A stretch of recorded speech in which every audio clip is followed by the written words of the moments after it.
All right, here's our second video for 2.4. Notice that this is now, we're going to do an application problem. Okay, so we're going to apply this idea of graphing our linear equations in slope-intercept form, and then we'll hopefully answer some questions using that model. Okay, so jot this example down. Again, I didn't write this down. So example 2. The body length, y, so y, the variable, is representing the body length in inches of a walrus calf. And it's being modeled by this linear equation, y equals 5x plus 42, where x, the variable x, is the calf's age in months. So let's use that information, once you've jotted this down, let's use that information to graph the equation. So that's the first thing we're doing. We're going to graph the equation. So before you go graphing this on the coordinate plane, think about what types of numbers you would see coming out of y going into x. X is age. So when we create our coordinate plane, and remember, age starts at 0 and goes to the positive numbers. You cannot be negative 12 months old, right? So there's no point in including the left-hand side of our coordinate plane. Same with the bottom side of the coordinate plane, the quadrants 3 and 4, because body length is also positive. You cannot be negative 10 inches long. Okay, so we're going to just create the first quadrant, and I'm finally using the ruler this time. So let me make sure this is straightened out. Here's our y-axis. Here's our x-axis.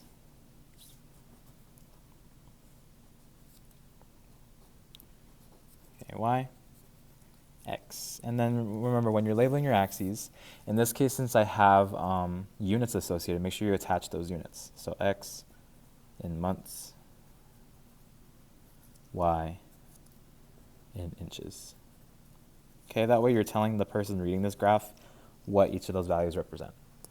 Okay, our y-intercept is at 42, so it might be advantageous of us to kind of section this off maybe by, I'm going to say, tens.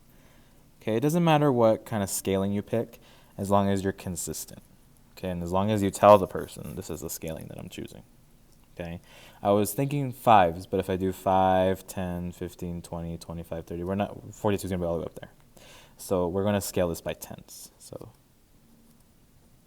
each of my little tick marks here is worth 10. So 10, 20, 30, 40, etc.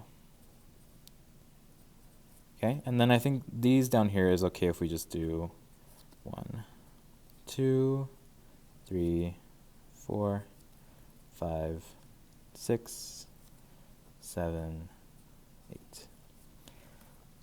Okay, we got a graph going. Now let's actually graph this line.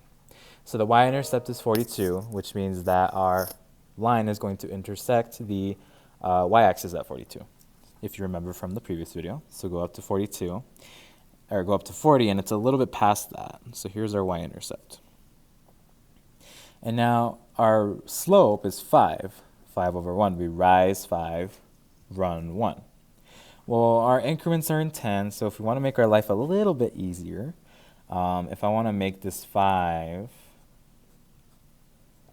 be a 10, what should my denominator be? Well, what did I do to 5 to get to 10? I multiplied it by 2, so I should do the same thing to my 1, and my question mark becomes a 2. So if I go up 10, I should be running 2. So that'll make my life easier to graph this. I go up 10 over 2. So here's my first point, up 10 over 2. And that is enough to give us a line.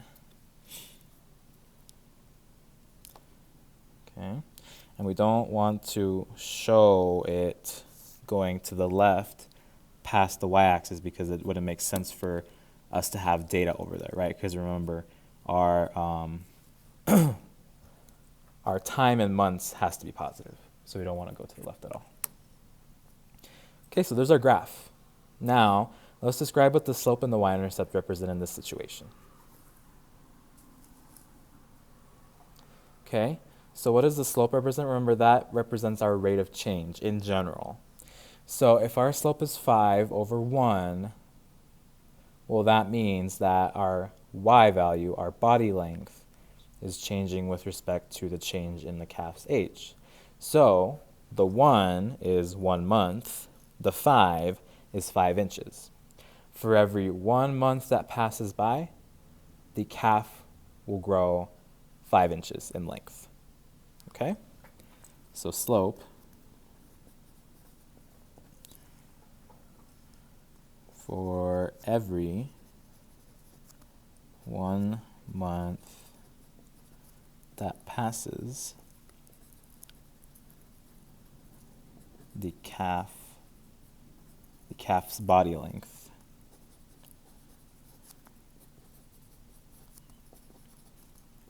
will increase by 5 inches. Okay? And we can kind of do a similar interpretation for that 10 over 2 number we came up with, an alternative slope. They're the same value, so I can use that. I could have said instead, for every 2 months that pass, the calf's body length will increase by 10 inches. Same thing, right? Because of the proportional, the fact that they're proportionally the same. Now, what does the y-intercept mean?